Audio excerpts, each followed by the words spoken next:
Willkommen beim Podcast Unfolding Infinite Storyscapes des Kulturvereins Interferenzen. Unser heutiger Gast ist Astrid Preis. Frau Preis lebt derzeit in Graz, dem Ort, in dem sie auch aufgewachsen ist, und arbeitet seit mehr als 30 Jahren im Bereich der Biochemie. Dabei hat sie das Dolmetschstudium für Englisch und Spanisch abgeschlossen. Die Dinge hätten sich einfach anders entwickelt, sagt Frau Preis im Gespräch und erzählt vom sich verlieren, suchen und finden. Was bedeuten ihr Sprachen? Welchen Wert haben sie für Frau Preis? Die Geschichten der Herkünfte und Schicksale ihrer Eltern lassen aufhorchen. Aber wie fühlte sich Frau Preis, als sie zufällig das im Verborgenliegende entdeckte? Von der Arbeit mit Sprachen über die Fotografie hin zum Erzählen und Zuhören. Was ist der rote Faden, der sich durch das Leben von Frau Preis zieht? Hören Sie jetzt Renate Roge-Kohlenbrat im Gespräch mit Astrid Preis. Es freut mich sehr, heute im Zuge unseres Projektes Infinite Storyscapes Frau Magister Astrid Preis begrüßen zu dürfen. Ich kenne Astrid seit 1990. Da waren wir beide noch Studentinnen. Ich habe technische Chemie studiert und Astrid Übersetzung. Wir haben zufällig am gleichen Institut gearbeitet. Darf ich dich bitten, dass du dich selbst kurz vorstellst? Ja, danke schön, Renate. Ich freue mich, heute hier zu sein. Ich bin ja damals als noch nicht ganz fertige Dolmetschstudentin ans Institut für Chemie gekommen. Auf ganz komische Weise. Mein Betreuer meiner Diplomarbeit war ein Jahr in China und ich konnte mein Studium nicht beenden. Ich habe mich dann umgesehen, was gibt es für Möglichkeiten, wo ich meine Sprachkenntnisse einsetzen könnte. Und ein Professor der organischen Chemie brauchte zu dem Zeitpunkt jemanden zur Betreuung seiner englischen Schriftverkehrs, seiner Unterlagen und seiner Publikationen. So bin ich dann am Institut für Chemie gelandet und wollte dort eigentlich für 1,5 Jahre bleiben. Und das war im Jahr 1990 und hat meinen Lebensweg ziemlich verändert, weil das war nicht der Plan, dass ich heute nach über 30 Jahren noch im Umfeld der Chemie-Biotechnologie tätig bin. Astrid, wann hast du dich eigentlich entschieden, Sprachen zu studieren? Im Sommer nach dem Abschluss meiner Schule. Und es war nicht eigentlich eine bewusste Entscheidung, sondern ich war fertig mit der Schule und wusste eigentlich nicht, was ich tun sollte. Mein Interesse war eigentlich, ich wollte das mit meinen Händen tun. Ich war immer schon ein kreativer Mensch und wollte eigentlich einen handwerklichen Beruf lernen. Ich wollte Goldschmied werden oder Tischler oder Schuster. Und zu dem Zeitpunkt, als ich schon im Alter war, gab es einfach keine Lehrstellen. Vor allem nicht für Mädchen in diesen handwerklichen Berufen. Man hat mir damals gesagt, du kannst Kellnerin werden, Verkäuferin werden, Friseurin werden, sonst gibt es eigentlich nichts, das wir anbieten konnten. Und dann habe ich mir gedacht, okay, das möchte ich nicht. Dann mache ich halt die Schule fertig, mache Matura und dann studiere ich irgendetwas. Und dann kam das Problem, ja, was möchtest du studieren? Ich habe überlegt, Biologie, ich habe kurz überlegt, Medizin, bin dann aber zu dem Entschluss gekommen, dass mich Sprachen immer schon fasziniert hatten. Sie hatten etwas Mystisches für mich. Ich hatte damals das Gefühl, ich möchte Hunderte sprechen und verstehen können und habe dann beschlossen, Dolmetsch zu studieren. Aber nicht aus einem Gefühl heraus, das ist jetzt unbedingt das, was ich später mal beruflich machen möchte, sondern einfach aus dem Gefühl heraus, das ist etwas, was mich interessiert und womit ich mich jetzt beschäftigen möchte. Waren deine Eltern handwerklich tätig? Nein, meine Eltern waren beide nicht handwerklich tätig. Meine Eltern hatten beide keine richtige Ausbildung, auch aus der Situation heraus, aus der sie in ihrer Geschichte näher gekommen sind. Meine Mutter war eine Aussiedlerin aus Südtirol. Sie war die älteste Tochter einer großen Familie und die Familie lebte in Südtirol im Grödnertal, war eine deutschstämmige Familie und sie ist Geburtsjahr 1932. Und als sie 6 Jahre alt war, wurde die Familie nach Österreich ausgesiedelt. Dort hat sich die Familie dann in der Obersteiermark angesiedelt, am Land. Und es war eigentlich eine Bauernfamilie, die am Land gelebt hat, von der Hand in den Mund. Und meine Mutter war schon sehr früh in die Betreuung der Kinder eingespannt. Sie war ja die älteste Tochter und hatte nicht wirklich eine richtige Schulbildung. Oft durfte sie nicht zur Schule gehen, weil ihre Mutter sie brauchte für die Kinderbetreuung. Das heißt, sie hatte nie eine richtige Ausbildung. Sie hat dann als ungelernte Kellnerin und als Kindermädchen gearbeitet und ist mit 14 ihr Zuhause verlassen. Und mein Vater ist Geburtsjahr 1919, stammt von einer jüdischen Familie aus Wien mit Vorfahren in Tschechien und in Ungarn. Und er kam als Jugendlicher ins KZ und wurde dann nach einiger Zeit durch eine Initiative befreit und war dann Flüchtling in Shanghai. Das heißt, auch er hatte nie eine richtige Ausbildung und hat dann zurück in Österreich nach dem Krieg begonnen, einen Altwarenladen aufzubauen und später dann einen Marktstand gehabt, den er auch bis zu seiner Pensionierung betrieben hat mit Hilfe meiner Mutter. Das ist handwerklich, war eigentlich keiner von ihnen tätig. Und auch nicht in einer kreativen Form oder in künstlerischer Form. Waren einfach einfache Leute mit einem einfachen Background, die aber auch nie wirklich die Chance hatten, für sich zu entscheiden, was sie denn in ihrem Leben machen wollten. Das Leben hat eigentlich für sie entschieden. Wie ist es dir eigentlich jetzt ergangen, wo du dich in den letzten Jahren mit deinen Wurzeln beschäftigt hast? Schwierige Frage. Die erste Beschäftigung mit meinen Wurzeln passierte, als ich 16 war. Davor war mir über meine Wurzeln nichts bekannt. Das war kein Thema bei uns in der Familie. Ich war in Graz geboren.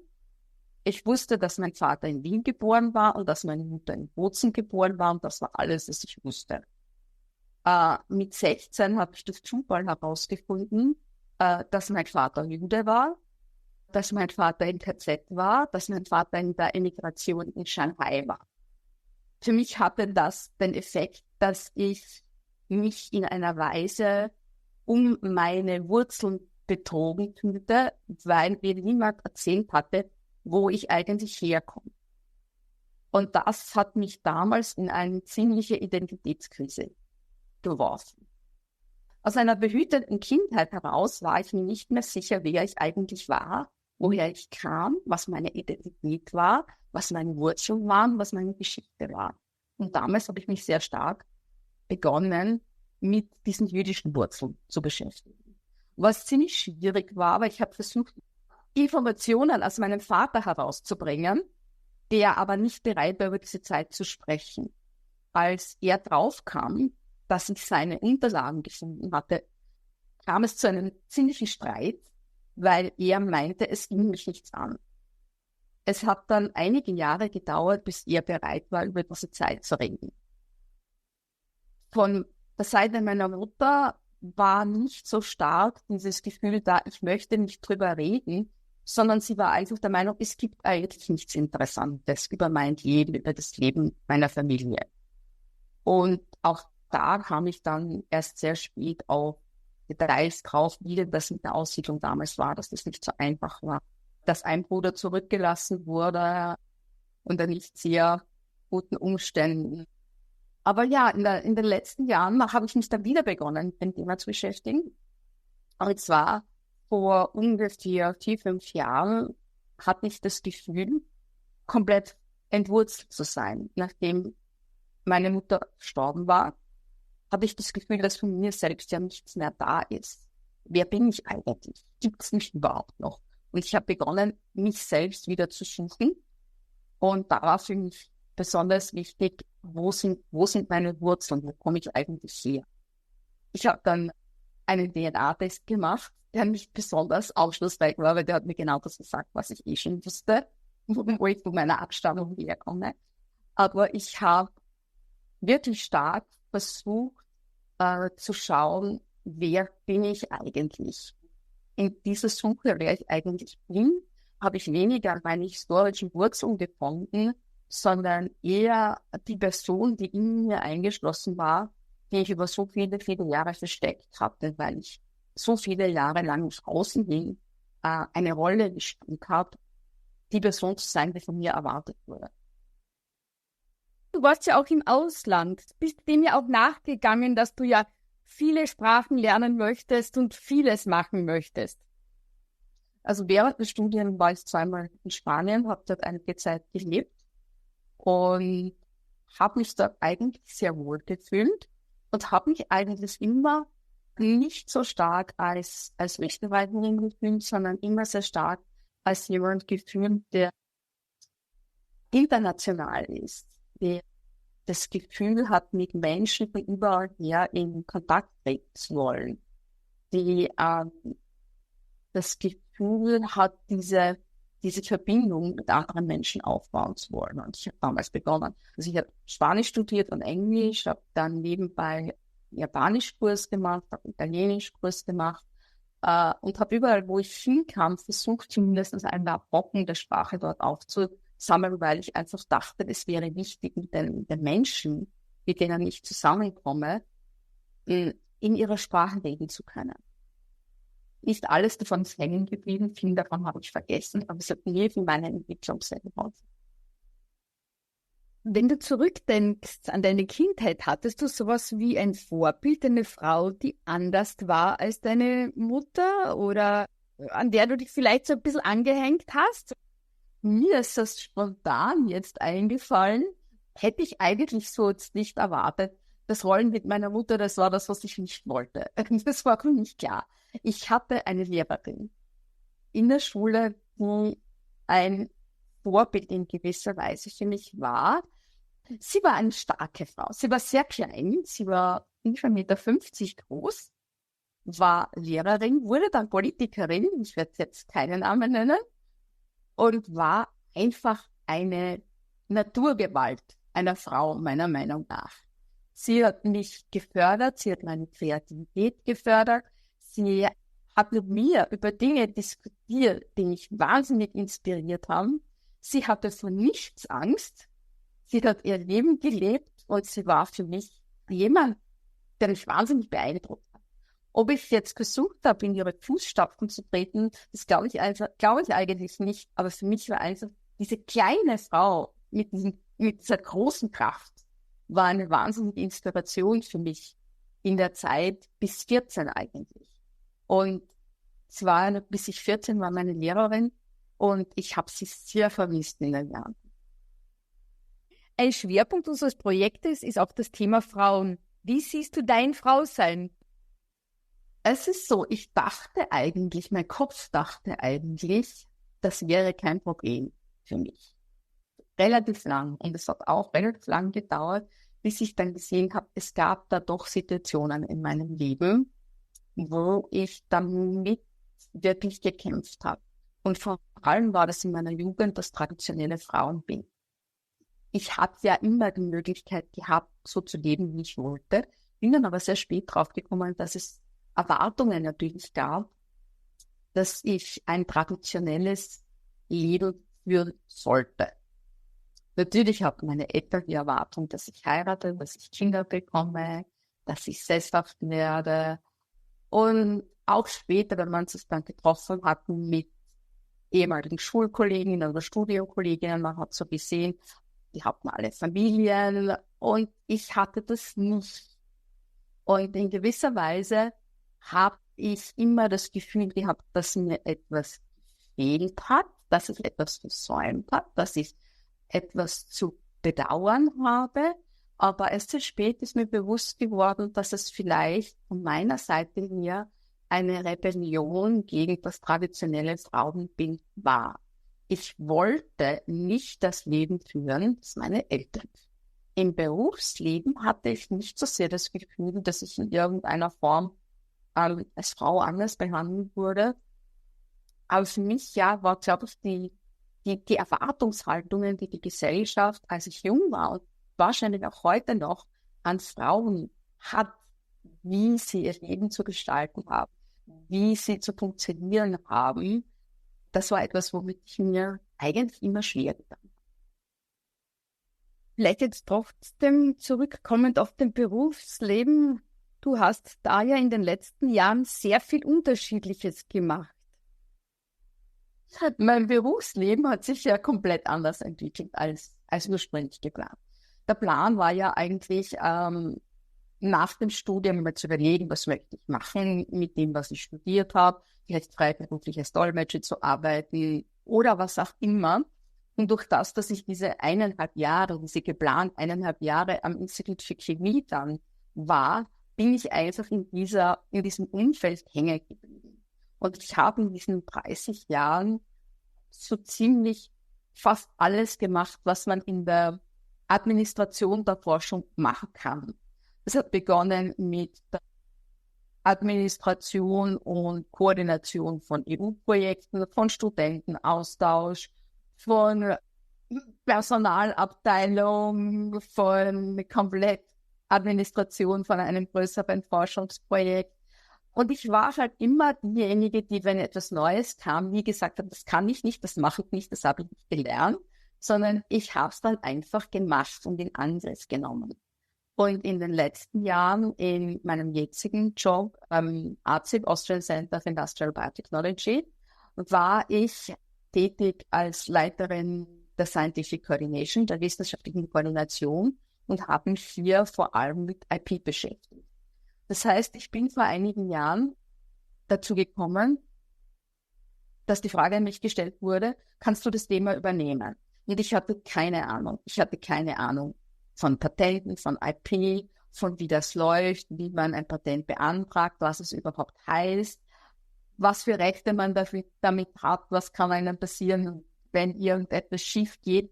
Und ich habe mich da einfach eingelesen und habe mir das Wissen selbst aufgebaut. Und ich glaube, dass eine Stärke von mir ist, dass ich einfach kaum jemals da irgendetwas gesagt habe, das kann ich nicht, das weiß ich nicht, da kenne ich mich nicht aus, sondern einfach versucht habe, sehr flexibel alle Dinge, die während meines Berufslebens so mir über den Weg gelaufen sind, in Angriff zu nehmen.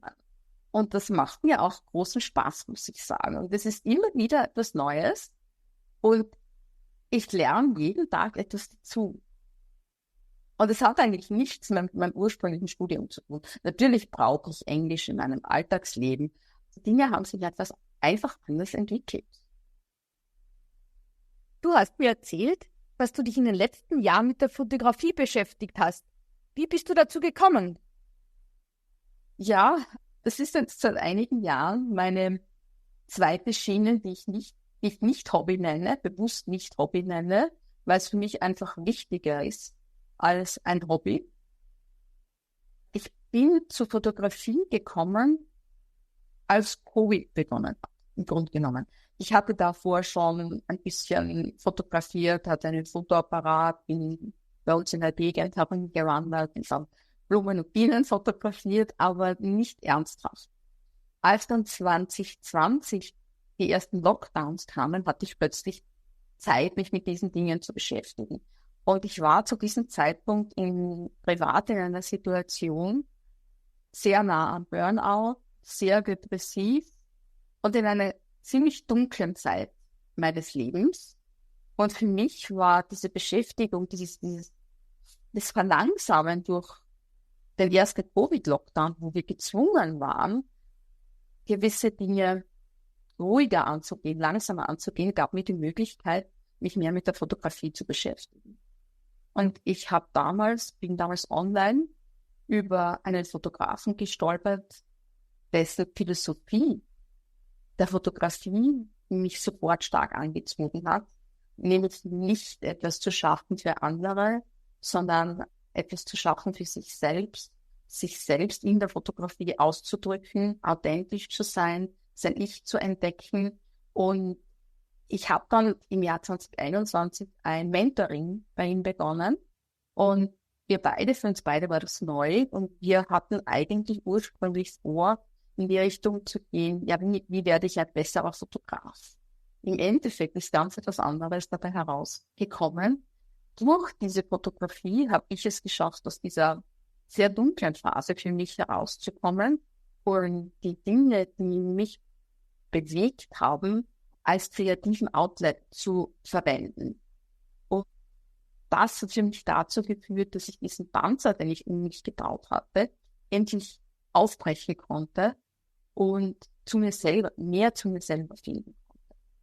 Und was ich jetzt mache und was ich auch gern weitergeben möchte, ist andere Menschen, die in einer Situation sind, wo sie mit sich selbst nicht im Reinen sind, wo sie das Gefühl haben, sie können nicht über sich selbst reden, sie können sich nicht ausdrücken, die Möglichkeit offen zu legen, dass die Beschäftigung mit einer kreativen Tätigkeit, es muss nicht unbedingt Fotografie sein, es kann komplett anderes auch sein, einem die Möglichkeit geben kann, sich selbst auszudrücken, ohne Worte zu benutzen, weil das fällt den meisten Menschen extrem schwer. Für mich wäre es vor ein paar Jahren noch unmöglich gewesen, irgendwo zu sitzen mit jemandem, den ich vielleicht nicht kenne, also wir kennen uns, da ist das einfach, über persönliche Dinge zu reden. Und was ich mit meiner Fotografie machen möchte, ist etwas zu schaffen, was Kunst ist und einen Sinn hat und anderen Menschen etwas mitteilt. Eine zweite Schiene, die aber damit zusammenhängt, ist, ich habe begonnen, eine Ausbildung zu machen zu Way of Counsel.